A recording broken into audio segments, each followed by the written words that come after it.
साहेब, तुम्ही जसं म्हणलात की या सगळ्या गोष्टी पुढे घेऊन जाऊन नव्या पिढीला काम करावं लागेल. पण आता जाऊन अजून 48 तास 72 तास सुद्धा उलटले नसले तरी सुद्धा त्यांच्या पदाबाबत किंवा त्यांच्या सगळ्या एकंदरीत धोरणाबाबत चर्चा होऊ लागल्या आहेत. मुंबईत बैठका होत आहेत. याकडे तुम्ही कसं बघताय की या सगळ्या गोष्टीला घाई होतीये का? किमान काही अवधी त्या गोष्टीला जाणं अपेक्षित आहे? सांगितल्या विषयाची आणि चर्चा करायची. ही चर्चा इथं झाली की जी चर्चा मी वाचतोय ती वाचतोय ती मुंबईच आहे. शिव कपूर कसे शिव तटकरे हे पक्षाचे प्रमुख आहेत. तो त्यांचा अधिकार आहे.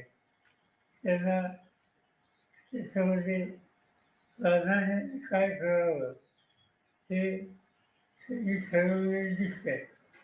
त्याच्या आम्ही कोणी भाष्य करणार नाही.